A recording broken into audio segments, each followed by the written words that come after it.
নজর রাখবো এই মুহূর্তের চাঞ্চল্যকর একটি খবরের দিকে। বহরমপুরে প্রকাশ্য দিবালোকে গুলিবিদ্ধ হয়ে খুন হলো তৃণমূল নেতা। মৃত সত্যেন চৌধুরী জেলা তৃণমূল দলের সাধারণ সম্পাদক পদে বিদ্যমান ছিলেন। নিজের নির্মীয়মান একটি বাড়ির কাজ চলাকালীন বাড়ির মধ্যেই ঘটে এই ঘটনা। তিনজন দুষ্কৃতী এসে চড়াও হয়ে তাকে 3 রাউন্ড গুলি করে। মাথায় এবং বুকে গুলিবিদ্ধ অবস্থায় তাকে মুর্শিদাবাদ মেডিকেল কলেজ হাসপাতালে নিয়ে যাওয়া হলে সেখানকার চিকিৎসকেরা তাকে মৃত বলে ঘোষণা করেন। প্রকাশ্য দিবালোকে তৃণমূল নেতা খুনের ঘটনায় রীতিমতো চাঞ্চল্য ছড়িয়ে পড়েছে বহরমপুর শহরের চালতিয়া এলাকায়। ঘটনার তদন্ত শুরু করেছে বহরমপুর থানার পুলিশ। চৌধুরীকে গুলি করা হয়েছে প্রকাশ্য দিবালোকে। সতীন চৌধুরীকে গুলি করা হয়েছে প্রকাশ্য দিবালোকে গুলি করা হয়েছে, চিকিৎসা চলছে। কে বা কারা গুলি করলো জানতে পারা গিয়েছে? কোনো কিছু জানা যায়নি।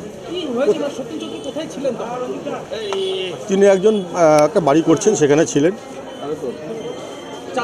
চালতিয়াতেই ছিলেন, বাড়ির কাছাকাছিই ছিলেন।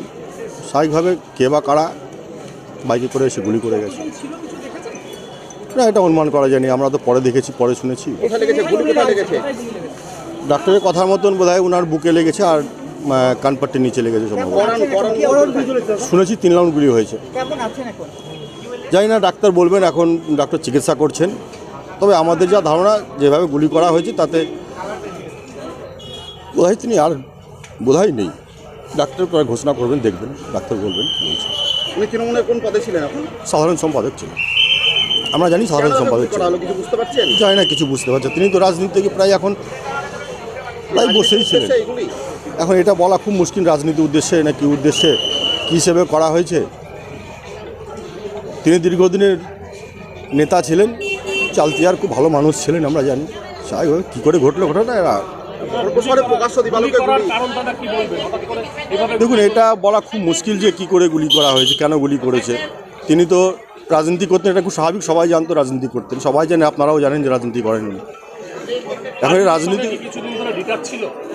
দেখুন, আমরা কোনো ম্যাক্সিমাম মিটিং মিছিল এখনও দেখতে পেতাম না ওকে। তবে পার্টির মূল মিটিংয়ে তো উনি অবশ্যই যেতেন। বর্তমানে কি অবস্থা সেটা আমাদেরও জানা নেই। ব্যবসা করতেন, বর্তমানে কি করতেন উনি? না, উনি তো দেখুন, উনি দীর্ঘদিন ধরে তার নিজস্ব কিছু ব্যবসা তো ছিলই।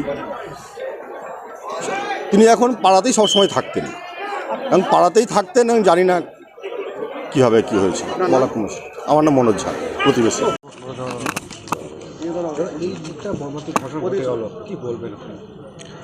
খুব দুঃখজনক ঘটনা।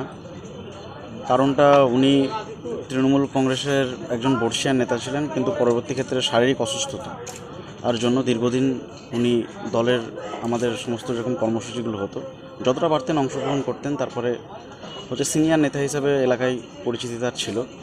আমি তো ওভারফোন খবর পেলাম যে এরকম হয়েছে। খুব দুঃখজনক, প্যাথেটিক ঘটনা। সবথেকে বড় বিষয় যে দিনের বেলায় এরকম ধরনের একটা ঘটনা ঘটে যেতে পারে, তা আবার বহরমপুর বুকে। খুব স্বাভাবিক, লোকসভার ভোট আসছে, অধীর চৌধুরী বাজার গ্রহণ করার জন্য, তৃণমূলকে ভয় দেখানোর জন্য যা যা তার মেশিনারিজ আছে সেগুলো ইউজ করবে। এটা তাদের তৃণমূল কংগ্রেস ভয়ও পাবে না, তাদের তৃণমূল কংগ্রেস দুর্বলও হবে না। ব্যুরো রিপোর্ট, উত্তরের প্রহরী।